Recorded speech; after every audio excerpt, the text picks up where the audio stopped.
If you will, join me in prayer. Let's pray.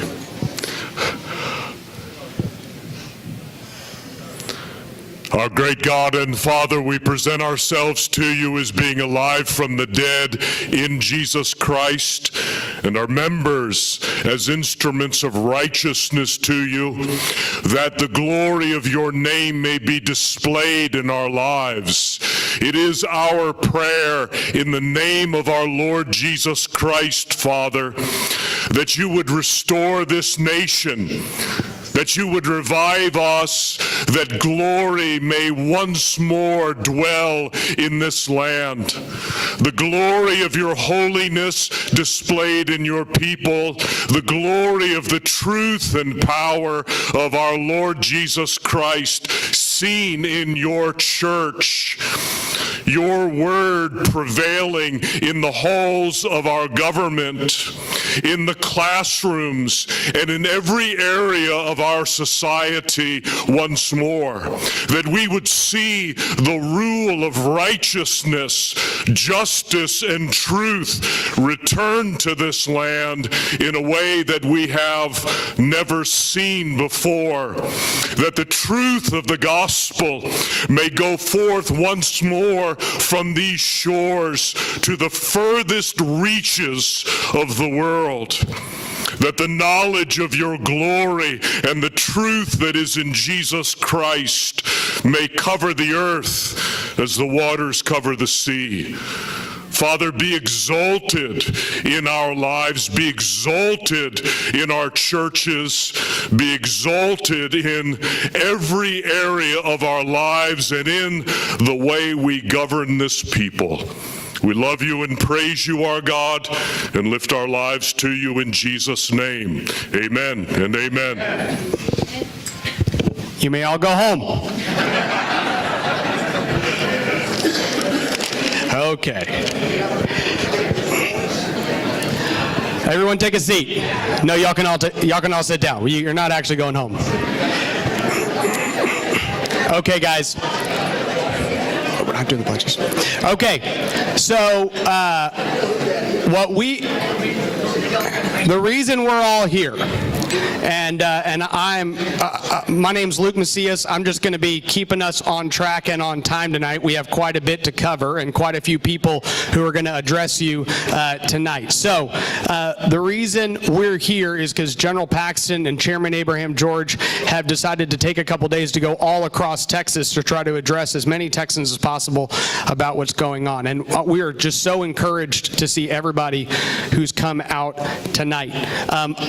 I'm only going to talk for just a brief moment, and I'm going to really let Kristen Bentley, because I think she has a lot to say, to illuminate each and every person here as to exactly the battle that we find ourselves in today. But the reality is that what should have happened is on December 7th, when the Republican caucus got together, they should have all decided who to support for Speaker. And we actually just saw this on the national level. We saw Republicans get together and decide which Republican they wanted to be Speaker of the United States House of Representatives, because you all gave them a Republican majority, and so they thought we're going to have a united Republican front. But instead, on December 7th, and you're going to hear more about it tonight, a small group of Republicans decided, if we can't be in power, we don't want to participate in this process. And they literally got up and they left, and they started calling their Democrat colleagues and trying to put together a coalition to run the Texas House with a majority Democrat coalition. And this has happened for a long time in Texas, but never publicly like it's happening today. And that is why General Paxton and Chairman George and so many other people have started to come together to make sure that the people of Texas know that on January 14th, which is next Tuesday, the Texas House will convene. And on that day, they will select a Speaker of the House. And unfortunately in Texas, we have a situation where we can have a governor, a lieutenant governor, an attorney general, U.S. senators, congressmen, the grassroots, the Republican Party of Texas can all agree that a certain policy should be enacted into law. And that law will die. because we have a Democrat coalition that is helping lead the Texas House. So that is why we are here tonight, and I'm going to ask Kristen Bentley to come and talk a little bit about that. Thank you. Oh my goodness, it is so good to be here tonight with y'all. And I knew there would be a lot of people here, but this is incredible. Standing room only. And I even heard there's some protesters out there. Did y'all encounter the Democrats? The Democrats, also known as the Dustin Burrows supporters out there. I'm Kristen Bentley. For those of you who don't know me, I serve Senate District 1 on the board of the Republican Party of Texas, and it is an honor to do that. It's an honor to represent conservatives. We live in the most conservative, most Christian part of the state, in the greatest state in the greatest nation on earth.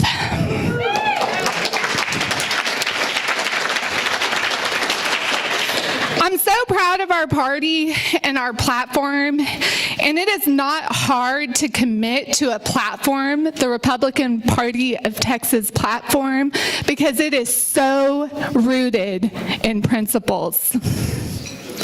And I want to begin tonight by thanking you for the work that all of you did to advance that platform, to get Republicans elected, to come out big for Donald Trump and for all Republicans down the ballot. Thank you. Thank you. We as a party asked you to show up big, and you did. And we had amazing victories with President Trump, but also across the state. And you did it not just because we asked you to. You did it because for 4 years now, you've been living under a radicalized Democrat agenda. A party that supports human trafficking through lawlessness at our border. A party that believes in abortion up until the time of birth. A party that thinks our enemies, hostile actors from China, Iran, and North Korea should own our land here in Texas.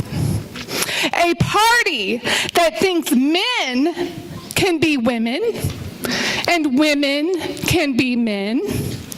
A party that thinks porn should be given to children in our schools. And I could go on and on and on. That is the Democrat Party, and that's only a small part of it. And so when you came out big for Trump and for all of our down ballot candidates, it was response to that and all the other things that I didn't say. The Republican Party of Texas is with you in your response. We are for you in our response. We're with him too, by the way. And he is with us. For the last 4 years here in Texas, we have been fighting tooth and nail against radical Democrats. We have an attorney general who has been proactive, and because he has been proactive, he has been winning battle after battle after battle. For us, for Texas. Long before any other AG stepped up against the Biden administration, Ken Paxton did. Yes. And he thwarted the Democrat Party from completely destroying us. So when you delivered victories for Republicans in your House districts, when you delivered victories for Cole Hefner, for Jay Dean, for Cody Harris, and I'm going to mention HD1, for Van Deaver. Keith Bell. For Keith Bell. The last thing you probably expected was for them to walk away from the Republican Party and make deals with those same radical Democrats. Those same Democrats who have tried to destroy us. What a betrayal. What a divisive thing to do. But as bad as it is, we're not surprised, because making deals with radical Democrats is all they could do to hold their power. And why is that? Because our grassroots delivered so many wins in the primary that the Uniparty took a major hit. In East Texas, we replaced the Uniparty candidates with real Republicans. Brent Money,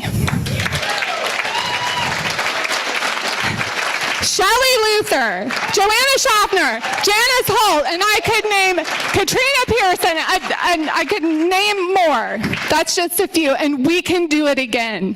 We can do it again. Now we have Cole Hefner and Cody Harris and Jay Dean and the others explaining what they've done. They can keep on explaining, because explaining is losing. Explaining is losing. And so they can keep on doing it. We know the truth. The truth is simple. The truth will set you free. Republicans have a nominee for Speaker, and it's David Cook.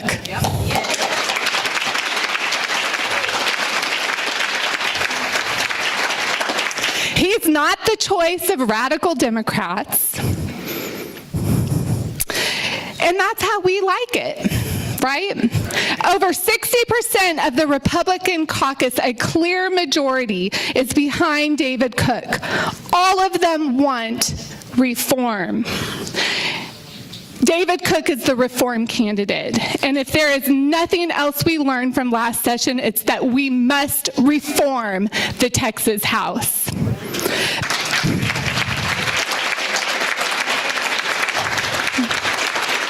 The Republican nominee, David Cook, has not only committed to ending the practice of giving radical Democrats committee chairmanships, he's committed to the reforms laid out in the contract with Texas. One of those reforms is to make the calendars committee more transparent. Dustin Burrows, the calendars committee chair, doesn't want transparency. Cody Harris, Cole Hefner, Jay Dean, Van Deaver, they are all okay with no transparency. And so many other things that are broken with the Texas House. They don't want reform. And they want you to be okay with that. They want you to look the other way. They want you to stop calling. They want you to make it comfortable for them. They want you to make it comfortable. So what are you to do? Call him. Tell your friends to call him. Tell your coworkers. Tell your family. Make it very uncomfortable. Very uncomfortable. January 14th, your representative will cast the single most important vote of the session, the vote for Speaker. Everything rides on that single vote, because we will either have the Uniparty, which is a Democrat majority, controlling our House, or we will have a Republican reformer. So again, keep applying that pressure, keep calling, keep making it uncomfortable, because we don't need a Uniparty. We need unity.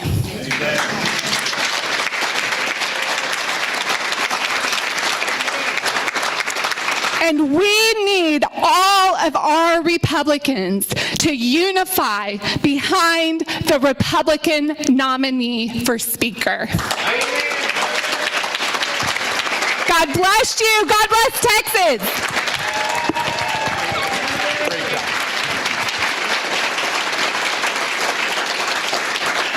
So next, Tony, take a seat right there. Next, we're going to have Brent Money. And what I want to tell you one thing before Brent comes up here. Brent ran in a special election in East Texas, and some of you are constituents of his. And he actually won and got to a runoff in his special election. And then he had a runoff election in his special election while he was also running to be the Republican candidate to fill this current seat. He had a bunch of races he was running at the same time. And in that runoff election, he lost. He lost to a Republican. And the reason he lost to a Republican is that over 1,000 Democrats came out and voted in his election. They were told by the Democrats, hey, people who literally donated to Hillary Clinton were hosting get out the vote parties for his opponent. You want to know why they did that? Because they knew when the time comes, that Republican will cut a deal with the Democrats, right? That's why they did it. But when they realized it, and the Republican voters in his district realized it, they threw her out and brought Brent in. He's going to be the next state representative out of East Texas, and he's going to talk to you about the deal and how it went down, because he's there. So Brent, come on up. Thank you so much. Thank you all for coming. I've been in this room a number of times. I've never seen it this full. Have you, Joanne? There's a big crowd. I thank you all for coming. This is a fight that we have been building toward for a long time. This is a fight that a lot of us in this room have been wanting for a long time. And for a long time, this has happened in the shadows. It has happened in the darkness, and we have lost. And finally, we won enough times that we can stand here today and be talking about something that's going to have to happen on the floor of the Texas House, on video, under the lights, where everyone in Texas can watch it. And I want to thank you. I want to thank Attorney General Ken Paxton, who barnstormed Texas multiple times, fighting for myself and others to be elected. For many of you that knocked hundreds and thousands of doors, for people that donated, because this doesn't happen because one or two people did the right thing. It happens because everybody does whatever it is that they can do. And in March, the people of Texas elected, along with myself, people like Mike Olcott, people like Shelley Luther, people like Matt Morgan and Janice Holt, people like Mitch Little. And then we got together and we said, something's got to change in the House. All of us were elected because things are not working right. So we signed the contract with Texas, and we said, this isn't just about these Republican priorities that we've been fighting over. We keep losing on policy because we keep losing on process. When stuff can die in the darkness, in smoke-filled rooms, in the shadows, on points of order, on calendars, shenanigans, then the people of Texas don't even see why it died. All they hear is, we ran out of time, right? How many times have we run out of time on priority legislation? And I don't know about you, but to me, a priority is something that you put ahead of other things that are not priorities. But the Texas House has never done that. And so we signed the contract with Texas, a couple dozen of us.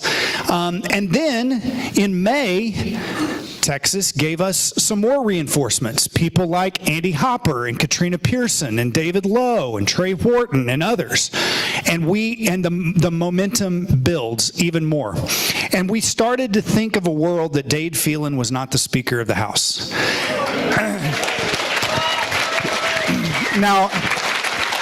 Now, Dustin Burrows, I called him and talked with him, and he said Dave Phelan is going to be the Speaker of the House, and I said, I don't think he's going to be the Speaker of the House.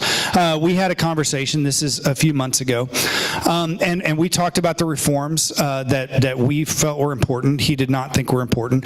But we have a difference of opinion on what it should be. So a group of people got together that honestly are not all that close to each other ideologically. Some of us are far more conservative than others. Some voted for the impeachment of Ken Paxton. Some voted against. But we got together and we said some things have got to change. We can't keep doing the same thing and getting beat by people who cheat.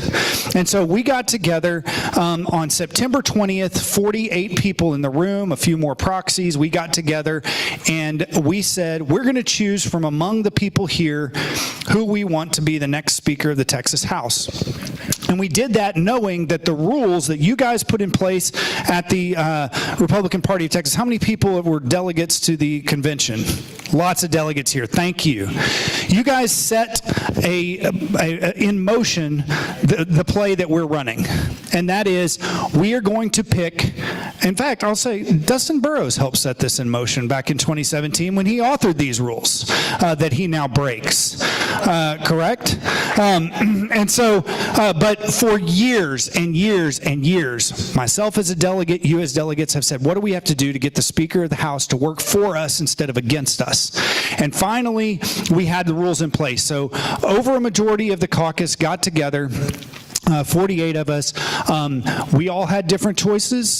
Some people liked David Cook the best. Some people liked him the worst of the people that were there. But in the end, he got the support of the 48 members, and we pledged that we would support him going forward. For them to say that they did not get together and talk about what their plan before this was, and that this was a secret meeting, this was not a secret meeting. Every member of the House knew it was happening. Every member of the Republican member of the House was invited. They chose not to come because they didn't want to participate in our process. That's fine. But do you think they were having meetings with Dave Phelan to talk about how they were going to win? Everybody's got to meet and talk about how you're going to win. So we get together on December 7th, 88 members of the Texas House, all there, 88 members of the House aware of the rules, 88 members of the House pledged by rule to vote for whoever we as a caucus select. Vote 1, 48 for Cook, 40 for Burrows. Vote 2, 47 for Cook, 41 for Burrows. A little nervous. And they asked for a 10-minute break. This is very important because they're making a big deal about this. They asked for a 10-minute break. We called for a vote. Kind of people stuck their hands in the air, and Tom Oliverson, who was running the meeting, said, I can't tell how many hands are this or how many hands are that. We're going to have to vote a different way and figure out if we're going to allow a break or not. And 26 people stood up in unison and walked out the door. They didn't say, we'll be back. They didn't say, hey, we're taking the 15 minutes whether you want it or not. They got up, they walked out the door. And for the next 2.5 hours, we did everything we could to try to get them back in the room. And I think this is important. David Cook personally called or texted every single member that left and asked them to come back. These are people he knows are not going to vote for him. But he said, as a leader, as a servant leader, as a person who is trying to unify the party, we need you to come back. Knowing that if it came back and the vote kept going the way it was, probably eventually we were going to get to a stalemate and somebody else was going to have to step up and you work through it. Some of the people in our group brought sleeping bags and pillows, said we're going to be here for a while. That's fine, okay? We're not leaving this room until we pick somebody that we all agree with. They never came back. A few of the people came back. We ended up with 62 people. We voted, and David Cook won. David Cook won. But what we learned is that during that 2.5 hour break, while we were waiting for them to come back, pleading for them to come back, doing everything we could for them to come back, they were meeting with the Democrats, saying, this is not conjecture, they were meeting with the Democrats. The Democrats were having a separate meeting, and Dustin Burrows, who talked to our caucus for 3 minutes, he had 10, he talked to us for 3 minutes. That is how hard he worked to get the support of the Republican caucus. 3 minutes. He had 10. Could have maybe asked for more. 3 minutes. Many of the freshmen say that they have never, to this day, spoken with Dustin Burrows. Never. The only reason I did is because I called him. Back when I was trying to talk him out of being on the Dade Phelan team, I called him. This is not a person who wants unity. This is a person that wants power. The only principle that they have is their own power. And they expected us to do the same thing. And they tell us, so you're not going to get anything passed. I said, I don't care. You're not going to get the committee you want. So what? You'll never be a chairman. I don't care. My power comes from my principle.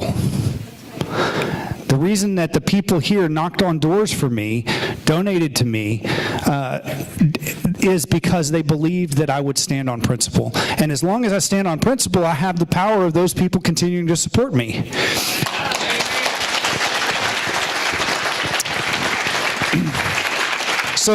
So really, this is not about conservative or moderate. You're going to hear about voting records, and those are going to be shaded. Actually, David Cook has a more conservative voting record than Dustin Burrows in his 2 sessions, but who cares? That's not the point. The point is he committed to the reforms that we wanted. He's going to allow the kind of House that we want, and Dustin Burrows wants power, not principle, power. So there's call for, hey, can't we get together and have another meeting and see if we can come together? First of all, nobody on Burrows' side has agreed to that. Nobody on our side has agreed to that. But people have called. And I just want you to know, when they walked out of that room and didn't come back, that's it. There's no way to go back and redo that. And I told the people who said, hey, can we find a third way? I said, there's 2 ways. There's Cook and there's Calamity. Those are the only options. You vote for Cook, or you're going to have a session that absolutely will be talked about in the history books. Right, Tony? Because we're not going to do this thing anymore where they can kill things in the shadows. We will drag things into the light. I promise you that. Okay. Thank you for your time. Thank you for your attention. Tony, come on up. And I want to mention one thing as he's on his way up here. You talk about unifying the Republican Party of Texas. We have an attorney general here who has a lot of other things to do and a lot of other battles to fight, who is barnstorming the state today and tomorrow to fight for Republican unity in favor of a speaker candidate who voted to impeach him. That is putting things behind and saying, no, I'm looking forward. It's not a revenge. I'm out to get somebody. He is doing what he thinks is best for the state of Texas again. And I thank you, Attorney General, for that.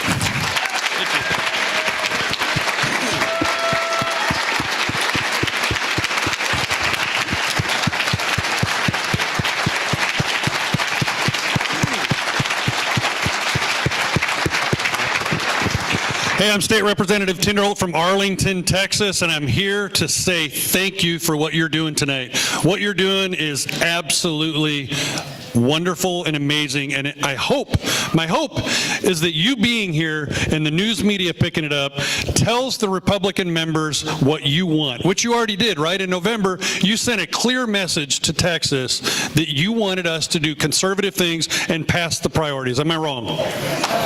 Yep. I also want to thank you for sending a whole bunch of freshmen like this to Austin, because we're not alone anymore. I'm only going to be up here for a minute, so I'm going to talk pretty fast. Everything he said is true. One thing that he didn't mention was after the second vote, on the third vote, the threshold would lower and they were very likely going to lose the vote. It was pre-planned for them to get up and walk out and go partner with Democrats. And literally 15 minutes, maybe 10 minutes after we did our final vote, Dustin Burrows was on TV saying he had the votes, which is the play that Bonin did, the play that Phelan did. This is Bonin 3.0 and Dade Phelan 2.0, partnering with Democrats to steal what you want and expect from Republicans, to empower Democrats more than Republicans in the Texas House to kill things that come over from the Senate and to water down the priorities that many of you went to the convention with this great man right here and passed the requirement that we have to pass those priorities. They want to water those down. That's why I'm here. I'm not here to beat up on my peers, right? I'm not here to do that. I want them to come over and vote with us on the 14th and not empower Democrats. Your job is to tell them, get over on the other side with the Republicans and vote with them.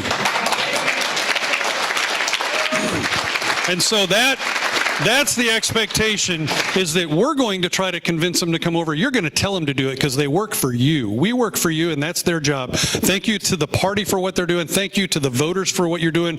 Keep the pressure up. Keep the pressure up. We can win this on Tuesday. And if we don't win it, guess what?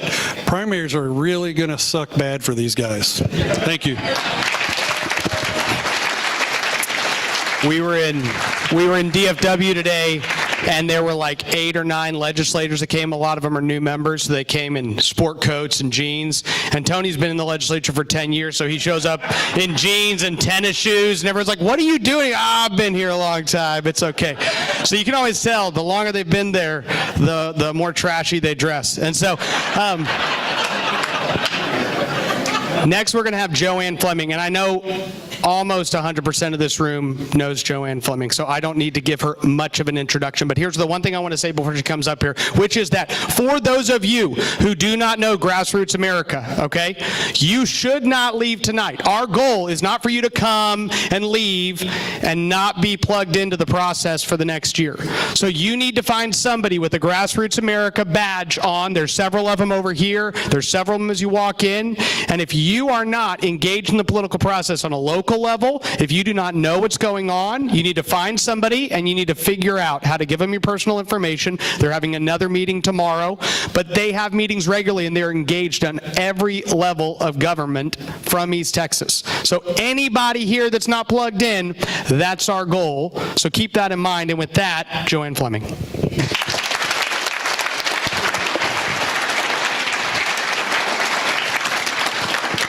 Thank you, Luke. I want to thank all the grassroots leaders who are here. I'm going to tell you that we have been in this fight for a very long time. For the first time, we've got donors, conservative donors are on the same page with the grassroots. The party's on the same page with the grassroots. And we have Ken Paxton, who is always with the grassroots.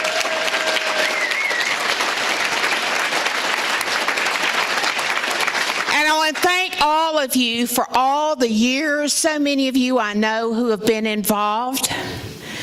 Sometimes it feels like, why do we even do this? I tell you why we do this. We fight to save Texas and the United States so that our children and our grandchildren will inherit the bright, shining city on a hill, which is the state of Texas and which should be leading the United States.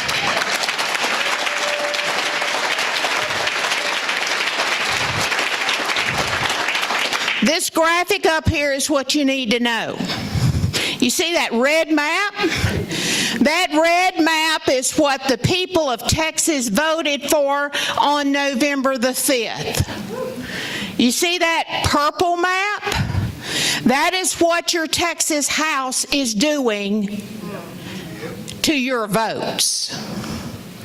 We constructed that purple map based on the record votes of your Texas House Republicans in the 88th session. This is what it looks like when you have Republicans who agree with Democrats more than they ever agree with their fellow Republicans. It doesn't matter how much good work comes out of the Texas Senate, because in years past, many sessions, you've had a House leadership that spits in the face of the Senate, and they're pretty proud of it too. I mean, they make jokes about the Texas Senate. They make jokes about Lieutenant Dan while they cuddle up with Democrats. I'm going to tell you, the time for that is over.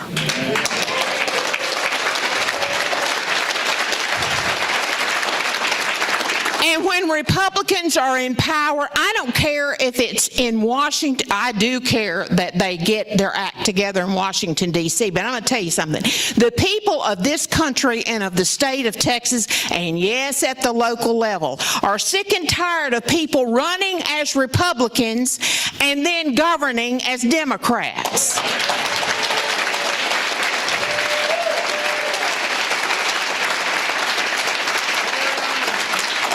If you're going to be a Republican, you ought to act like one. And you ought to act every day in the interest of the people who sacrificed their vote for you. And if you don't have the courage of principles, of two sets of principles, that's biblical values. The longer I live, the more I know that if you don't do things God's way, you're just going to be in a heck of a mess. You might as well just start out with God's way first, and then liberty principles. And I'm going to tell you, a liberty principle that has been so bastardized in the state of Texas and just about everywhere you look is consent of the governed. You cannot consent to something that you don't see and you don't know. And so I'm going to tell you, if you look on your table and you see the flyer that's got February and March and April meetings on it, turn that over. You're going to see the Republican Party of Texas legislative priorities. You need to know those. You need to talk to people about those. And you need to join us in helping make sure that we get the very best bills passed. Because let me make a prediction. Some of these people that have been mentioned tonight, like Mr. Hefner, Mr. Dean, Mr. Harris, Mr. Bell, Mr. Van Dever, whatever happens on the 14th, they're going to be in CYA mode. And they're going to file some bills that they say are priority bills, and they're going to be show bills. And I'm going to tell you what a show bill is. It doesn't do a thing. It's only good to line a bird cage with. So I will tell you this. Somebody mentioned earlier, I think it was Mr. Money here who said the light's going to shine on them. I'm going to tell you something. Grassroots America has got a big old spotlight because we're a statewide organization and we train the best grassroots leaders from all over this state. And they're going to be in Austin. They're going to be testifying. We're going to be working with the SRECs to get these legislative priorities passed. And we're going to be looking to get the very best bills passed because nobody's got any time for a bunch of sham bills. And the last thing I want to say here is this, is that Ken Paxton ought to know what the fight is, because after all, Ken Paxton came from the Texas House and had some fights in the speaker race of his own. So I will tell you that we need you to stay engaged. And at the federal level, which we'll be talking about tomorrow night, let me tell you something. We are happy that Donald J. Trump will be inaugurated. We are happy about that. But I'm going to tell you, there are feckless Republicans in D.C. that don't want to see any of that happen. They're just as comfortable. You know what? Because they make money and they have a lot of power based on keeping the status quo. We need to make it so uncomfortable for all of these fake Republicans that our neighbors and friends help us run them out of office. Are you with me? Are we going to do it? Thank you. Next, we're going to have Chairman Abraham George, and I want to say this. There are many states in America that have Republican state chairmen who go along and get along. There are many states where the Republican chair basically shows up to Austin and they say, hey, and Abraham gets this talk all the time, if you'll just keep your head down, we'll give you all the money you need, we'll get you everything you need, but don't hold Republicans accountable. And in Texas, we have a Republican Party that literally is organizing events like this with Grassroots America, willing to come to you to do that, and that is because of the leadership of Abraham George. Come on up. Thank you all.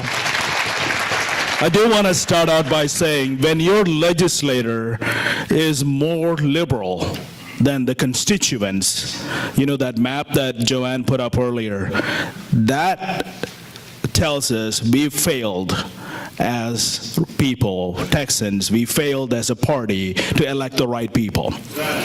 You know, the primaries are in about a few months, and I want to say this very clearly, and this is because it's East Texas. A few weeks ago, I texted Cody Harris and many others, and instead of sending a text back, and all I said is, Cody, I'm about to send text messages and mailers into your district. I would love to have a conversation with you because it costs a lot of money to send mailers and text messages. And party is not in a lecturing mode to send out a bunch of stuff. We've raised over $250,000 doing this, but his response was, don't you dare threaten me. And something similar to that, and I said, fine, I'll see you on the other side. The other side meaning the next primary is what I really meant. You know, when we have Republicans who goes out there and join with the Democrats instead of joining with the Republicans, we are not doing the right thing. And the party's job is to make sure that every single person out here is educated and informed, and that's all I'm doing. We had a huge win, and you guys seen this. We had 12 out of the 14 counties in South Texas turned Republican this time. We had added two more House seats into the Texas House and added another Senate seat. Donald J. Trump won by 14 points in Texas. You know, this is a clear message to the Republican Party and to the elected officials saying they're done with the radical Democrats' ideology and those ideas they're pushing. And our Republican representatives would rather cut a deal with the Democrats than stand up for what's right. You know, I am so thankful for Joanne Fleming and Grassroots America. I believe the first time I came to speak one of your events is 2020, right after the COVID thing. And there was probably about 50 people, and I was the religious freedom chairman for the legislative priorities. We got that passed because we had our churches shut down during the COVID. There was some wins in the past, and that's what they're going to do again this time. That's not enough. Like Brent Money said, like Tony Tinderholt said, we need a Texas House that's going to do the right thing for all Texans. And when they started to impeach the greatest attorney general in the entire country, that was strike one for them. And when they're going to choose a speaker, if they're going to do this, with the Democrats, that's strike two for them. And I'm pretty sure if they're going to continue to do this, there's going to be a lot more strikes during the session. And the only way to hold them accountable is in the next primary. And I hope you guys do that. We have hundreds of thousands of text messages going out. We have a TV ad playing in Destin Burrows' his district. The only reason we win is because people like you and I who goes out and knock on doors and do the work, and their job is to represent each and every one of us. They're not tyrants. They're not kings. They're representative. This is a representative republic, and we need to remind them in the next primaries. Thank you all for being here, and God bless you all.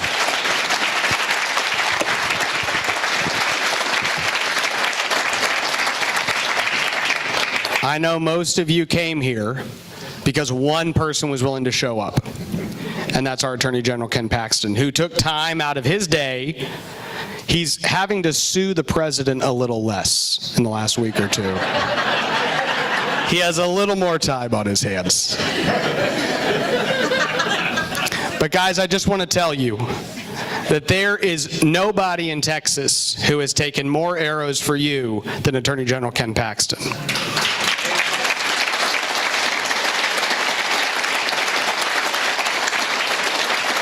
And he's been taking them for a long time. And he's going to give you some of that perspective on some of the battles that have led us to today, right now. Please give a warm welcome to the greatest Attorney General in the United States of America, Ken Paxton. Thank you. Thank you. Thank you. This is so awesome. I mean, I'm listening to Brent Money, and I'm just, every word, I'm just hanging on. I'm just thinking, as he's doing it, I'm just thinking, show me the money. That's what I'm thinking. So look, I am so excited to hear somebody like you get up and talk like that, because we have not, Joanne, you know this, we have not had enough of that. And Luke, for organizing the primaries and what you've done is remarkable. And I just want to thank you as a Republican leader. We have not had many like that in my 22 years of doing this. And the question really is pretty simple. We're asking our Republican state representatives, how complicated is this? Would you please vote to elect a Republican speaker with the Republicans? That's what you're asking. And they're really upset that you're asking that. I mean, that's as simple as it gets. If they can't do that, how can you trust them to do much else? Think about that. So if you get to talk to your representative, or any Republican representative, say, look, we're just asking for one simple thing. We're asking you to vote with the Republicans to elect a Republican speaker. And if you can't do that, what can I trust you to do on behalf of our beliefs? So I'm going to tell you a little history.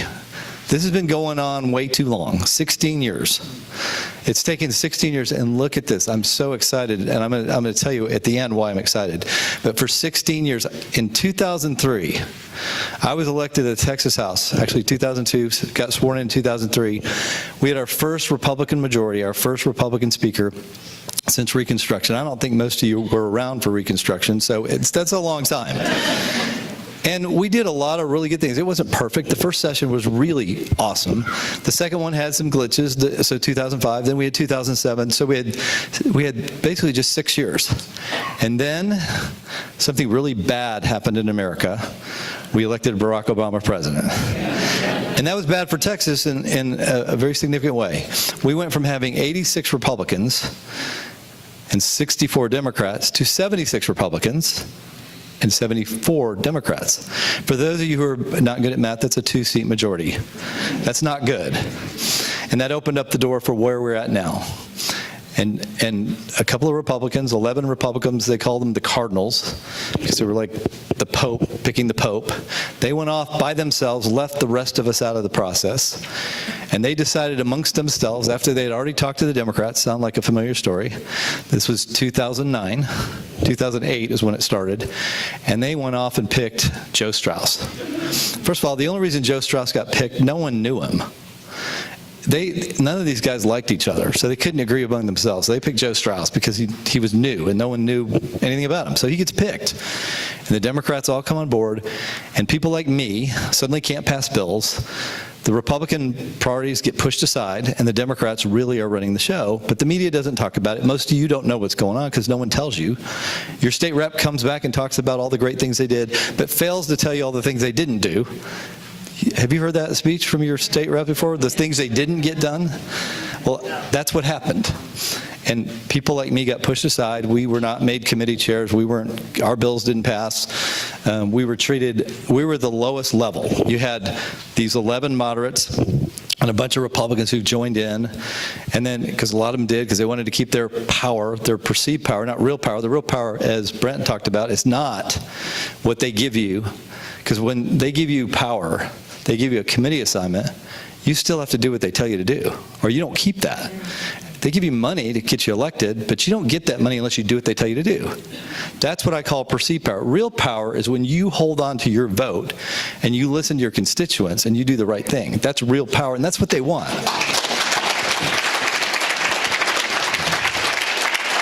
And the leadership will do anything they can to get your vote. Money, power, perceived power, treat you nice, but you do what I did and what Tony's done, and what Nate Schatzline has done, and these other guys, you get treated like the lowest, you're at the lowest level. The Democrats are treated much better, and that's literally what happens. I haven't seen a lot of media stories about this, have you? And so for years and years, this has been going on, and they keep replicating it. It seems been impossible to stop. And then the arrogance grew so great. I'm convinced, by the way, anybody just happen to know how many lawsuits I filed against Biden in the last 4 years? It was 103. 103. And you're going to be shocked to know this. They didn't like it. They didn't like it because we were winning about 80% of those lawsuits, and we were stopping. And they knew if they did something, we could see it. We were going to go sue them, and we were getting other states. So some of the ones were better for other states too. So we'd give other states ideas, and they would help us. So oddly enough, the arrogance grew so large after 16 years, they were pretty much unstoppable. They decided after 4.5 months of me being in office, elected by you, overwhelmingly in a primary, 68-32 is a pretty good win, and 10-point win in the general, they decided they were going to undo the election, and they did it in the most insane way. Memorial weekend, 3-day process, no witnesses, no due process, everything in secret, exactly what we're talking about with this speaker stuff and how they run the House, everything in secret, no opportunity for me to speak, no opportunity for us to hear what their evidence was, no opportunity to swear witnesses in as is required by state law, no following any state law. Let's just get this done. And then, of course, why did they do it that way? You know what guys like Nate Schatzline were told? Well, if we give him more than 3 days, he might win. Nothing about the truth, nothing. And guess what? The Department of Justice, is this an accident? Sent 2 lawyers to help the House Investigating Committee. There were 2 other lawyers, so they had 4 lawyers. 2 of them came from the Department of Justice. Is that an accident? I guarantee the Biden administration asked the House Democrats to do this, and they went to Dade Phelan, and they concocted this plan with the help of guys like Karl Rove, who are just as much as part of this as anybody. That's true. And they came in and decided, and they got rid of me in 3 days. Well, I'm going to tell you, it was a rough ride. I had no money. They put a gag order on me, so I couldn't respond. They wouldn't provide the information they were required to provide by subpoena until the day before trial, which we got millions of pages of documents the day before trial. And there is an advantage to AI. It did help us catch up a little bit. And then, you know what they wanted me to do? They wanted me to quit. And you know what I decided? I told my lawyers, because they kept leaking that I was going to quit. I said, I'm not talking to reporters. I've got a gag order on me. I'm not talking. So this is a lie. I told my lawyers, I said, you guys are going to trial. I don't care how bad this gets. The people of Texas put me here. It's their decision. This is a bunch of politicians who don't want me here. And I'm not going to leave unless they vote me out. And then they're going to be accountable to the voters. But I'm not leaving. So you guys have got to get ready for trial. And that's what we did. And all of this stuff, it became a lot more transparent. We got to see what the truth was. We found out that they didn't have any evidence, that they'd made all of this up. And today, I'm going to tell you right now, it was hard, but I am so glad they impeached me. You know why? Because you got to see the process. For the first time, it opened up the door.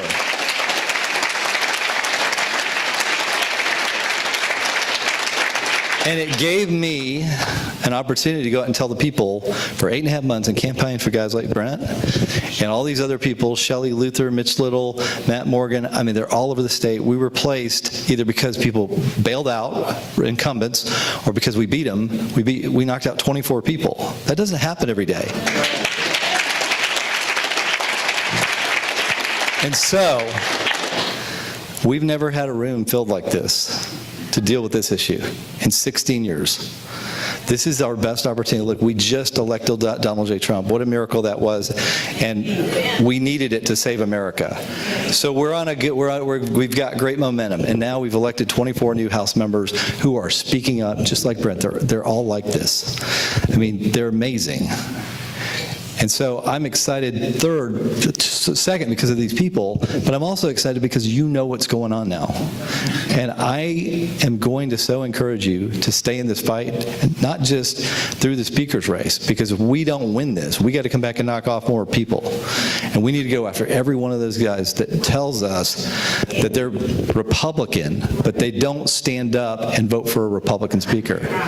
So I am very optimistic because I've never seen anything like this, and I'm so grateful that I've gotten to play a small part in it. But these guys, like Tony, who have stood in the House and taken the beating, I'm telling you, it's no fun to go in there every day and take that beating.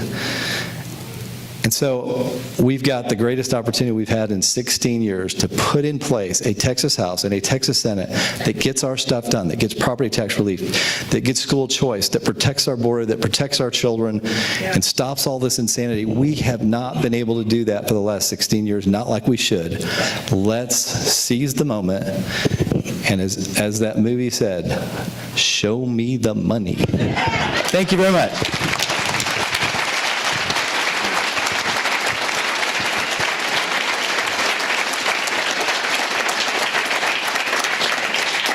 Thank you all so much for coming out tonight. We are going to conclude in just one moment. But that being said, I will tell you that the general will have a little bit of time to talk to some of y'all, and then he's going to talk to a couple members of the media that are here. But he is on a tight schedule because he's got to fly back to DFW tonight. So just know that. I will conclude with this. Abraham Kuyper was a theologian. He was a pastor. He wrote some books on theology. He taught at seminary, and he decided to run in the Netherlands and eventually got elected prime minister. And he was asked a question at one point. They said, why did you trade the robes of a pastor for the robes of a politician? And he said, when principles that run against your deepest convictions begin to win the day, then battle is your calling and peace has become sin. And that's why he stepped into the arena in the early 1900s, 1901. So the cool thing is that we stand in a similar time today, and we've all been standing up together, and the results are happening. There are a handful of people that have decided they think there may be enough of them to stop the momentum that all of you have created, and you have created it, the people of Texas. So thank you all for coming tonight. Thank you, General Paxton. Thank you, Grassroots America. Thank you, the Republican Party of Texas. May God bless you, and may God bless the great state of Texas.